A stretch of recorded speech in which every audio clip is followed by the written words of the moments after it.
क्या हुआ भाभी, किसका फोन था? रेवती ने अपनी जेठानी पार्वती को चिंतित देखकर पूछा। कुछ नहीं रेवती, वो गांव से फोन था। मैंने तुम्हें एक बार बताया था ना, ससुर जी की मुंह बोली बहन के बारे में। वो कुछ दिनों के लिए यहाँ आ रही है। अच्छा चलो, अच्छा है ना भाभी, कई दिनों से बाहर से कोई नहीं आया है और ना ही हम कहीं बाहर गए हैं। मैंने तो उन्हें देखा भी नहीं है। शुक्र मनाओ रेवती कि तुम उनसे नहीं मिली। ऐसा क्यों भाभी? रेवती ने आश्चर्य से पूछा। रेवती, वो कुछ अजीब सी है। उनसे किसी के घर की सुख शांति सहन नहीं होती। वो जब भी आती है घर में कुछ ना कुछ क्लेश जरूर होता है। मैं तो 15 सालों से देखती आ रही हूं।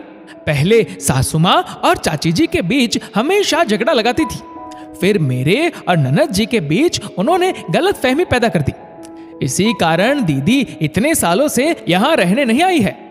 मुझे तो डर लग रहा है कि कहीं हमारे बीच भी वो कुछ गलत फहमी ना डाल दे। तुम थोड़ा संभल कर रहना उनसे।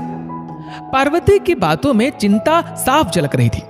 पार्वती और रेवती दोनों जेठानी देवरानी थी और बहुत प्यार से मिलजुल कर रहती थी। रेवती की शादी को 4 साल हो गए थे और उसका एक 2 साल का बेटा भी था। रेवती नौकरी करती थी और पार्वती घर पर रहती थी। पार्वती के बच्चे बड़े हो चुके थे। जब रेवती नौकरी पर जाती तो पार्वती उसके बेटे का बहुत अच्छे से ध्यान रख लेती। इसी बहाने उसका मन भी लगा रहता।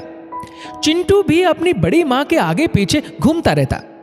अगले दिन उनकी मुंह बोली बुआजी आ गई।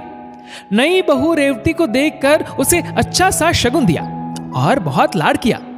रेवती हैरान थी कि पार्वती भाभी उन्हें बुरा कैसे बोल रही थी। अगले दिन रेवती ऑफिस चली गई।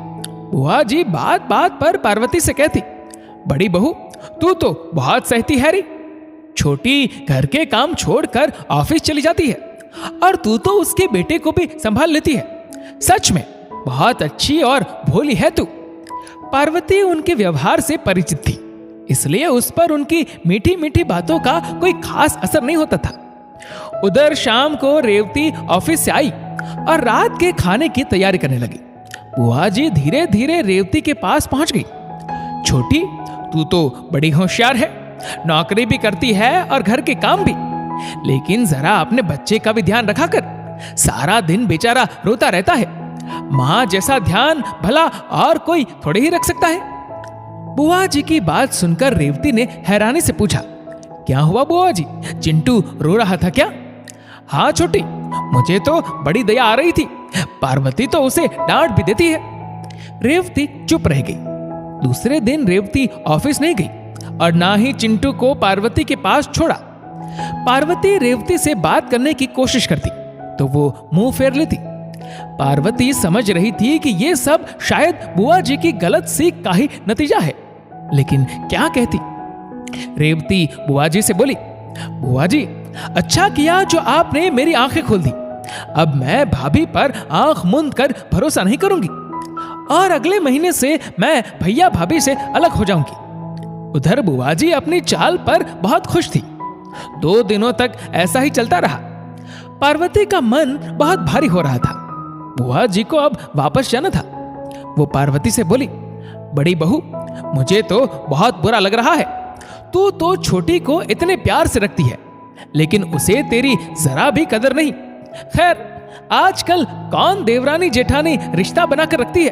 तू अपना ख्याल रखना। बुआ जी विदा हो गई। पार्वती अनमनी सी अपने कमरे में जाने लगी तो रेवती ने पीछे से टोका, भाभी आइए चाय पीते हैं।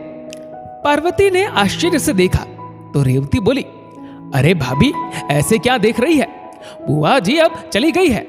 भाभी मुझे माफ कर दीजिए, मैंने आपके साथ बुरा बर्ताव किया, लेकिन यदि मैं ऐसा नहीं करती तो शायद बुआ जी यहीं नहीं रुकती, वो और फूट डालने की कोशिश जरूर करती।